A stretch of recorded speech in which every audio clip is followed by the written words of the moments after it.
Welcome to History in 5 Minutes. My name is Jerry. I hope you enjoy this video. Point Du Hoc is an interesting study in history and one of the reasons why I created this channel.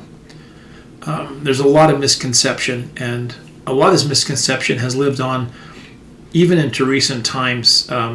Even up until about 2012, people were writing misinformation about the Rangers' assault on Point Du Hoc. Point Du Hoc is a cliff that overlooks the English Channel on the northeast coast of Normandy. And during World War II, it was heavily fortified with machine gun posts and bunkers. They had concrete pillars and bunkers that were designed to house 155mm howitzer cannons.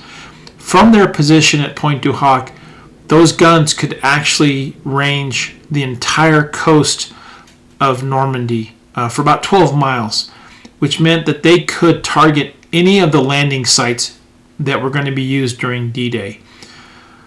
So the task of capturing and destroying Point Du Hoc was given to the 2nd Ranger Battalion, and specifically elements of D, E, and F Company of 2nd Ranger Battalion were given the task of initially assaulting and securing the cliffs, and the remaining companies of 2nd Battalion, as well as the entire 5th Battalion, were held in reserve.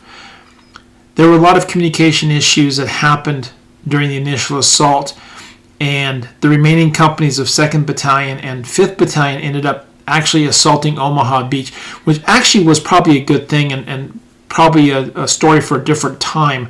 But their presence on Omaha Beach actually helped the breakout of Omaha Beach. Just because of their additional training and their mentality that they had, they were critical in doing that breakout. When the Rangers scaled the cliffs at Point Du Hoc, they found that all the gun emplacements were empty. And there's some intelligence that suggests that the Rangers knew this, and that's kind of been the story, that the Rangers assaulted it and that the guns weren't there and it was a failure and there was no need to assault those positions. And what a lot of historians have failed to mention or ignore is that the assault and securing of the guns at Point Du Hoc was only a part of their mission.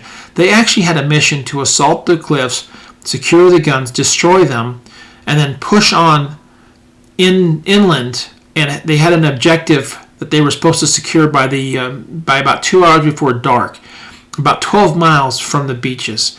And then they were supposed to reposition themselves for a counterattack. And this did a couple things. It prevented the Germans from bringing artillery up within 12 miles of the beaches so that they couldn't range and they couldn't fire on the beaches.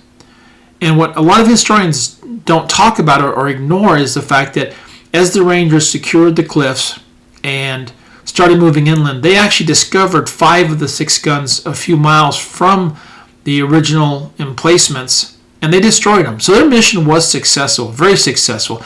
And then they pushed on. They secured their D-Day objectives.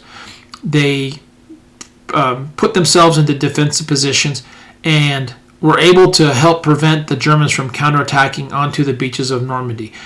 And so that's history in 5 minutes. Just, hey, Point Du Hoc has always been the story of, hey, we assaulted these cliffs and it was a failure because there were no guns there.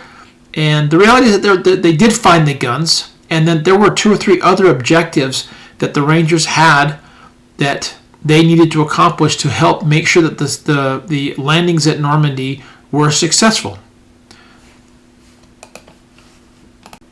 I hope you enjoyed this 5 minutes in history. If you liked it, please hit the subscribe button, hit the like button, and let me know in the comments if you have any other things that you'd like to know about, or if you have any things that I could do to make this better. I appreciate you taking your time to watch this video, and hopefully I'll see you in the future.